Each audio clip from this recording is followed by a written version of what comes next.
An auction is usually a process of buying and selling goods or services by offering them up for bid, taking bids, and then selling the item to the highest bidder or buying the item from the lowest bidder. Some exceptions to this definition exist and are described in the section about different types. The branch of economic theory dealing with auction types and participants' behavior in auctions is called auction theory.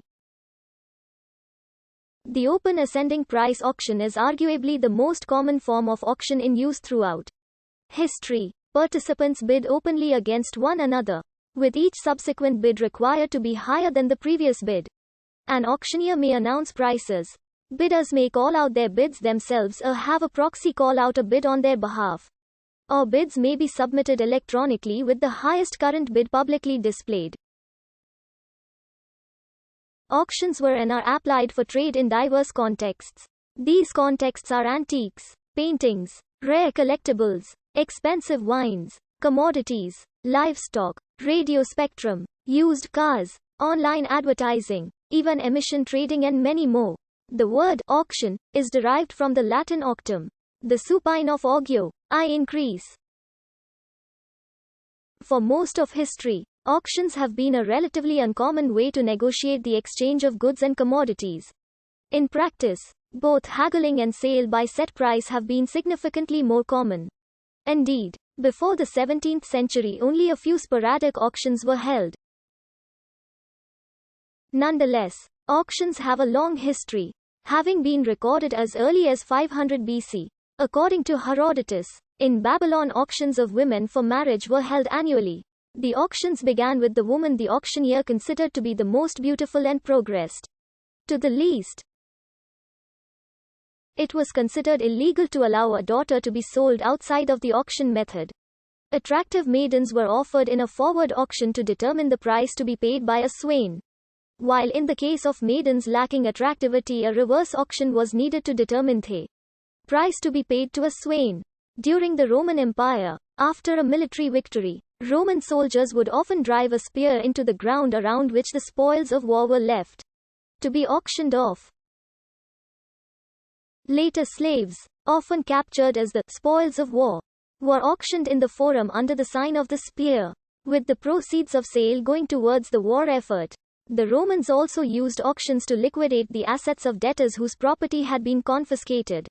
For example, Marcus Aurelius sold household furniture to pay off debts, the sales lasting for months.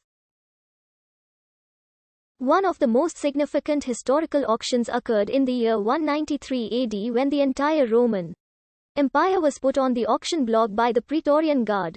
On the 28th of March 193, the Praetorian Guard first killed Emperor Pertinax, then offered the empire to the highest bidder. Didius Julianus outbid everyone else for the price of 6,250 drachmas per guard, an act that initiated a brief civil war. Didius was then beheaded 2 months later when Septimius Severus conquered Rome. From the end of the Roman Empire to the 18th century, auctions lost favor in Europe, while they had never been widespread in Asia. In China, the personal belongings of deceased Buddhist monks were sold at auction as early as 7th century AD. The first mention of auction appeared, according to the Oxford English Dictionary, in 1595. In some parts of England during the 17th and 18th centuries, auctions by candle began to be used for the sale of goods and leaseholds. In a candle auction, the end of the auction was signaled by the expiration of a candle flame, which was intended to ensure that no one could know exactly when the auction would end and make a last-second bid. Sometimes, other unpredictable events, such as a foot race, were used in place of the expiration of a candle. This type of auction was first mentioned in 1641 in the records of the House of Lords. The practice rapidly became popular, and in 1660 Samuel Pepys' diary recorded 2 occasions when the Admiralty sold surplus ships by an inch of candle. Pepys also relates a hint from a highly successful bidder, who had observed that, just before expiring, a candle wick always flares up slightly. On seeing this, he would shout his final and winning bid. The London Gazette began reporting on the auctioning of artwork in the coffee houses and taverns of London in the late 17th century. The first known auction house in the world was Stockholm Auction House, Sweden. Founded by Baron Klaus Rullum in 1674. Sotheby's, currently the world's second largest auction house, was founded in London on the 11th of March 1744. When Samuel Baker presided over the disposal of several hundred scarce and valuable books from the library of an acquaintance.